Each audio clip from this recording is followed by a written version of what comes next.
Olá, gente querida, gente amiga do canal Paz e Bem, e dos canais parceiros, Associação Brasileira de Pedagogia Espírita, BPF, Filosofia e Movimento, canal do Sejus e tantos outros aqui. Eu não sei se Economia de Francisco tem um canal, mas saudamos também nossos queridos colegas e amigos que estão aqui conosco fazendo essa espiritualidade plural e de resistência. Eu sou Carla Pavão. No dia de hoje, eu resolvi falar com vocês sobre um tema. Eu comecei a falar sobre relações abusivas a partir daquele tema, daquele livro Grito de Eva, mas para nós não ficarmos, trarei mais material sobre aquele livro, mas para não ficarmos restritos a apenas uma espiritualidade, porque aquele livro vai falar principalmente da questão da espiritualidade mais evangélica, protestante, enfim, eu não sei muito bem qual é a, a espiritualidade que ele define, mas não tão variado, né? Os depoimentos estão nesse multiverso. Então, hoje, esse livro está esgotado, livro da editora Comênios, de Dora Encontre, que vocês já conhecem, né, aqui no canal, minha querida amiga, que vem lutando aí contra, não é lutando, né, que a gente diz, mas vem num processo de câncer de mama, ela está publicando isso no blog dela, inclusive.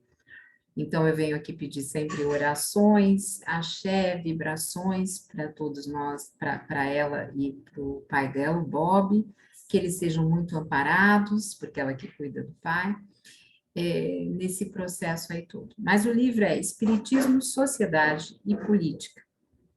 Tá? Gente, só um pouquinho. Voltando a falar da Dora, eu só estou tornando isso público aqui no canal, porque a própria Dora está, como escrita terapêutica, fazendo o blog dela.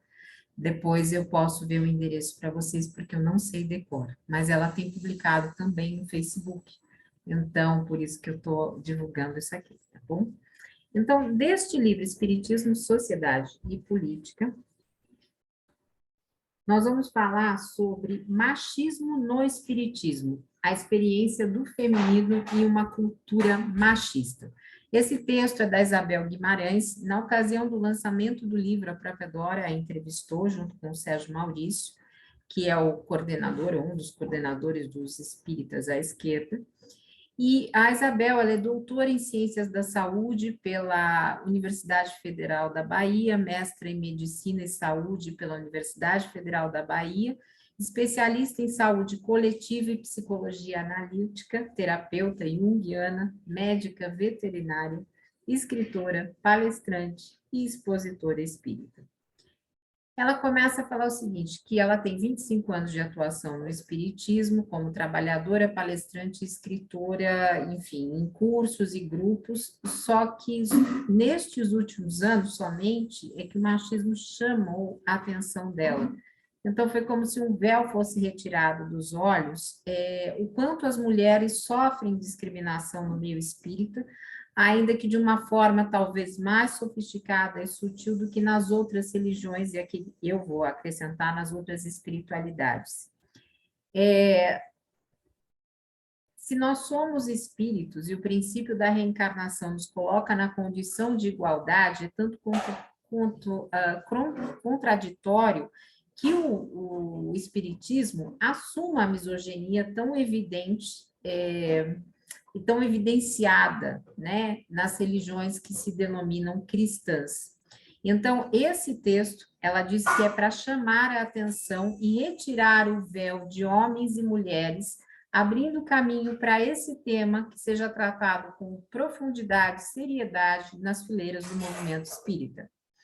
Então, ela vai seguir, né, ela vai falar um pouquinho sobre o título, que ela não pôs machismo, ela quis que o título fosse machismo no espiritismo, e não machismo e espiritismo, justamente para diferenciar o que os espíritos trazem nas obras kardecianas sobre esse tema.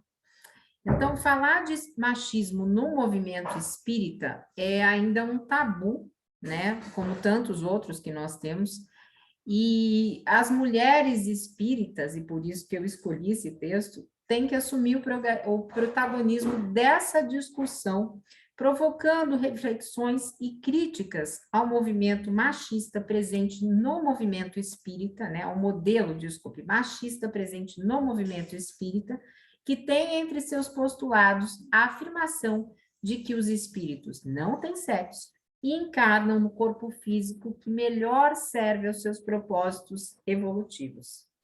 Então, nós trazemos à luz aquilo que está à sombra de tudo isso e debatermos criticamente a invisibilidade das mulheres na direção de centros espíritas e sua quase ausência entre palestrantes, em eventos, em locais e mesmo em canais, né?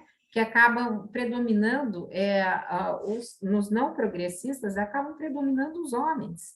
É muito difícil para nós conquistarmos esse lugar de fala que, por exemplo, eu tenho aqui no canal Paz e Bem, a própria Dora tem, enfim. Então, alguns trechos que ela vai citar de Kardec é o seguinte, ela vai dizer sexo nos espíritos. O espírito que animou o corpo de um homem pode animar o de uma mulher numa nova existência e vice-versa? Sim, pois são os mesmos espíritos que animam os homens e as mulheres. Isso está em Kardec. Lei de igualdade. O homem e a mulher são iguais perante Deus e têm os mesmos direitos? Deus não deu a ambos a inteligência do bem e do mal e a faculdade de progredir? A 818. Livro dos Espíritos, isso aqui, tá, gente? De onde procede a inferioridade moral da mulher em certas regiões? Resposta: do domínio injusto e cruel que o homem exerceu sobre ela, uma consequência das instituições sociais e do abuso da força sobre a debilidade. Aí, debilidade a gente pode discutir, porque nós não somos exatamente frágeis, né? Mas existe uma construção da nossa fragilidade, mas não vamos entrar nisso, porque Kardec é um homem do século XIX. E o Livro dos Espíritos vem um pouco com essa visão. Entre os homens pouco adiantados do ponto de vista moral, a força é o direito. Bom, então, a resposta da questão 818, que eu acabei de ler, ela não deixa dúvidas sobre a qualidade moral dos homens machistas, que são moralmente pouco adiantados. Então, o que dizer dos grandes expoentes masculinos no movimento espírita, alçados por seus seguidores à condição de espíritos superiores, cuja palavra não pode sequer ser questionada? Nós podemos falar aqui, ela não fala isso no texto, mas nós podemos dizer, por exemplo, Divaldo Franco. Eles silenciam diante da desigualdade, escrevem até para jornais, né, como na Bahia ele escreve. Escrevem para jornais, né, falando, defendendo o status quo, né, e que reflete, tudo isso reflete o quê? Um tratamento injusto e cruel sofrido, né, pelas mulheres na sociedade e também por aqueles que estão em vulnerabilidade social. Essa é uma coisa que eu estou acrescentando ao texto, no seio do movimento espírita. Aí ela vai dizer assim, minha inquietação sobre o tema começou por duas coisas que me chamaram a atenção. Primeiro, a grande quantidade de mulheres nos centros espíritas em relação à presença dos homens, seja nas palestras, nos grupos de estudo e demais atividades. A esmagadora maioria dos frequentadores e trabalhadores é do sexo feminino. Aqui um parêntese meu. Recentemente, logo depois que a pandemia esteve um pouco mais controlada, eu fui algumas semanas a um centro espírita, não vou dizer o nome para não causar nenhuma confusão para o canal, mas aqui perto da Zona Leste, onde eu vivo. E realmente essa frequência de mulheres continua altíssima, né? Mas, na maioria, os palestrantes são homens. Nós tivemos uma mulher que deu palestra. Eu fui, acho que 4 semanas seguidas, só para ver como é que estava esse retorno, como é que estava acontecendo, e nós tivemos somente uma mulher palestrante. Ela vai dizer, em segundo lugar, observando o material de divulgação dos eventos espíritas locais e nacionais, e até internacionais, percebe-se a ausência de palestrantes mulheres, e quando presentes, elas são infinitamente em quantidade menor. Então, existe esse machismo estrutural da sociedade no espaço religioso, porque formado por homens e mulheres imersos em um caldo cultural que desvaloriza a mulher e as coloca em um lugar hierárquico inferior, prevalece o machismo reforçado por relatos bíblicos. E esses relatos são escritos principalmente por homens. São homilias, teses de teólogos, filósofos cristãos, ou seja, nós estamos falando de homens, homens, homens, homens. As mulheres são sistematicamente desregistradas, historicamente, isso não só dentro do espiritismo, né? Eu tenho um livro aqui de um historiador, eu acho que eu já até trouxe alguma material para vocês, agora eu não vou lembrar o nome dele, mas que fala justamente dessas mulheres que não foram registradas pelos historiadores ao longo do tempo. Depois eu vou trazer o nome e o nome do historiador, ele tem um canal, ele é bastante conhecido, está aqui na minha estante, eu só não vou levantar agora para pegar, para a gente não parar tudo aqui que está montado. A moral que sustenta o espiritismo é a moral cristã. A base é a ética proposta por Jesus, que foi profundamente revolucionária na época em que ele esteve encarnado na Terra e ainda o é até os dias de hoje. Sua proposta, a proposta de Jesus, não tem nada de machista, bem ao contrário, em uma época na qual as mulheres não tinham valor, ele andava com essas mulheres, ele tinha uma discípula e em várias passagens narradas no Evangelho, ele se dirigia às mulheres sem distinção em relação aos homens. Porém, nos centros espíritas, parece que o machismo, fortemente presente no Velho Testamento e nos escritos de Paulo de Tarso, atua com mais força que o legado de Jesus quando se trata das desigualdades de gênero. Então, a questão que nós precisamos discutir aqui e responder é como é esse trajeto da participação das mulheres no movimento espírita. Eu, pessoalmente, consegui, dentro do movimento tradicional, antes de ir para o Sejus e de ajudar a construir esse movimento progressista, consegui chegar até palestrante. Mas eu lembro que um dos meus professores na Federação Espírita Brasileira, ele fez uma desconstrução minha que eu tive que mudar de local de curso, senão eu desistiria. Faltava o tempo para eu me formar, eram 6 meses no curso de expositor. E ele foi terrivelmente machista e opressor, desconstruindo todas as minhas falas, que eu tive que completar esse curso na Casa Transitória Fabiana de Cristo, ou eu desistiria. Então, eu passei por essa violência de gênero dentro do ambiente espírita. Então, assim, na realidade, existe um discurso de igualdade, mas a prática é discriminatória, né? Isso é muito difícil de ser constatado, né? Basta olhar as mulheres no centro, nos eventos, o que elas fazem, e dirigentes e palestrantes, e há uma desvalorização da fala da mulher. Existem ironias, interrupção da fala, usurpação de ideias e projetos, assédio psicológico, assédio sexual, ameaças veladas. Eu nunca me esqueço que, certa feita, num desses locais conservadores também, eu fui ameaçada por um bolsonarista, que era da Polícia Federal, já relatei isso aqui, e toda vez ele ficava dentro do ambiente espírita falando sobre o Bolsonaro. E eu cheguei a contestá-lo algumas vezes e fui ameaçada. Existem agressões verbais, difamação, né? Hoje em dia eu sou vista como obsediada porque eu estou junto ao movimento progressista. Silenciamento através de retirada de espaços de falas, jogo de sedução, intimidação, estigmatização de obsediada, que eu acabei de falar aqui, problemática, maluca e agressiva. Então, nós podemos acrescentar muito mais coisas, mas, assim, o fato é que, por exemplo, uma coisa muito clara desse machismo, muitas instituições conservadoras, na época do Dia das Mães, promovem uma palestra evangélica. Quem é o interlocutor dessa palestra? Um homem. Um homem. Então, vamos lá. Outros trechos de Kardec. Igualdade de direitos entre homens e mulheres. 819. Com que fim a mulher é fisicamente mais fraca do que o homem? Para lhe assinalar funções particulares. O homem se destina aos trabalhos rudes por ser mais forte, a mulher aos trabalhos suaves, e ambos a se ajudarem mutuamente nas provas de uma vida cheia de amarguras. Aqui eu tenho restrições a esse parágrafo. Nos dias de hoje, claro, quando ele foi escrito fazia sentido. Nos dias de hoje, não sei, essa questão da mulher mais fraca e do homem me causa incômodo, né? Criticamente falando, porque a gente também pode falar criticamente sobre Kardec, sem que isso, de alguma forma, desfaça todo o seu legado, porque o seu legado é muito importante para o Espiritismo. Ele é o filósofo fundador do Espiritismo, sem ele não tem Espiritismo. 820. A debilidade física da mulher não a coloca naturalmente na dependência do homem? Ele fala assim, Deus deu a força, no livro dos Espíritos, isso, tá, gente? Tem lá na playlist do Sejus, o estudo do livro dos Espíritos.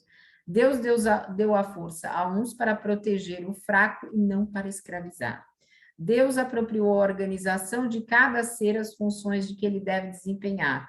Se deu menor força física à mulher, deu-lhe, ao mesmo tempo, maior sensibilidade em relação às funções maternais, à delicadeza das coisas, à debilidade dos seres confiados aos seus cuidados. Claro, hoje em dia a gente sabe, o movimento feminista vai discutir tudo isso, né? Estamos falando de um texto que tem o seu tempo, não vamos cometer um anacronismo. E aí ela vai dizer assim, que essas questões acima, elas vão reforçar o quê? A equidade entre homens e mulheres. Reconhece as diferenças, não coloca hierarquia de poder entre as mulheres, e os espíritos falam da importância da mulher na educação do espírito nos primeiros anos da reencarnação daquele ser. Então, a sociedade avançou, hoje em dia os homens também educam, também são educadores dos seus filhos na mesma medida das mulheres, mas a cobrança hegemonicamente ainda recai sobre quem? Sobre as mulheres. E essas armadilhas do machismo estrutural da nossa sociedade, uma delas, e que eu sempre contestei muito, é a maternidade santificada, né? Então, a mãe é colocada num altar sublime e que, ao mesmo tempo, essas mulheres são sacrificadas, né? Eu sempre digo que, no meu caso, que sou mãe e pai, né, espera-se demais, exige-se que ela se abdique de si e dos seus sonhos e da sua realização pessoal em nome de um amor materno. Então, elas se tornam apenas mães e não são ouvidas nas suas necessidades de mulheres, nas suas necessidades, tanto a cobrança, né, não é feita igualmente para os homens, né? Outro dia eu tive que ouvir de um ex-companheiro de relacionamento que eu não tinha tido a capacidade de dar um pai para o meu filho. Olha que frase mais abusiva e machista, né? Porque não sou eu que tenho que ter essa capacidade. Então, as mulheres, nós buscamos conciliar maternidade, vida profissional, vida pessoal, tudo isso é exigido. A gente carrega um peso e de uma culpa, inclusive, de não estar presente a todos os momentos daquela criança, porque nós precisamos sustentar. Então, para a sociedade de todo o planeta, é necessária essa promoção da igualdade e desse respeito às diferenças, mas principalmente que nós conversemos sobre as origens, muitas vezes bíblicas, desse patriarcado. E aí vai ser a segunda parte do texto que ela vai entrar. Ela vai dizer, por exemplo, Deus então criou o homem à sua imagem e criou o homem à sua imagem e o criou à imagem de Deus e o criou macho e fêmea, Gênesis capítulo 1, artigo 27. E ela vai falar da culpa atribuída para as mulheres na vida privada e coletiva. Começa com a história da maçã, de Adão e Eva, do fruto proibido, de todos esses mitos, né? E tudo isso vai se impregnando na mentalidade machista, né? A mulher acaba transgredindo, acaba sendo a questão do bem e o mal. Inclusive, eu acho que a Fernanda Caso Borges, no Mulheres e Mitos, falou sobre esse mito. Então, nós vamos sendo historicamente excluídas dos espaços de poder dentro da construção do cristianismo. Isso, inclusive, né, dentro dos evangelhos, né, que não é evidenciado o papel das mulheres no ministério de Jesus, né? Há um silenciamento. Os evangelistas, mesmo nos evangelhos apócrifos. Então, essa invisibilidade das mulheres e seu afastamento do espaço de comando das religiões cristãs pode ser também atribuída, por exemplo, Paulo, né, que se fala muito Tem primeira carta de Timóteo, capítulo 2, versículos de 11 a 15. Durante a instrução, a mulher deve guardar silêncio com toda submissão. Não é permitido à mulher que ensine nem que domine o homem. Mantenha-se, portanto, em silêncio. Com efeito, Adão é que foi formado primeiro, depois Eva. E Adão não foi seduzido, mas a mulher que seduzia caiu na transgressão. Todavia, ela será salva por sua maternidade, contanto que persevere na fé, no amor e na santidade com modéstia. Tradução ecumênica da Bíblia de 1996. Então, nós podemos dar aqui muitos exemplos disso, né? E podemos pensar, né, como em Maria Madalena, como mulher que Jesus escolheu para se mostrar, né, depois do seu desencarne, para nós espíritas, a gente fala desencarne, sua presença nas passagens cruciais dos evangelhos canônicos, que era uma discípula, né, e que vai encontrar ali Jesus, né, Maria como uma discípula, inclusive Dora Conte tem feito boas palavras, poesia e reflexões sobre Maria. Então, mas, por exemplo, essa história de Maria Madalena ser uma prostituta, né, estava na homilia 33 do Papa Gregório VI.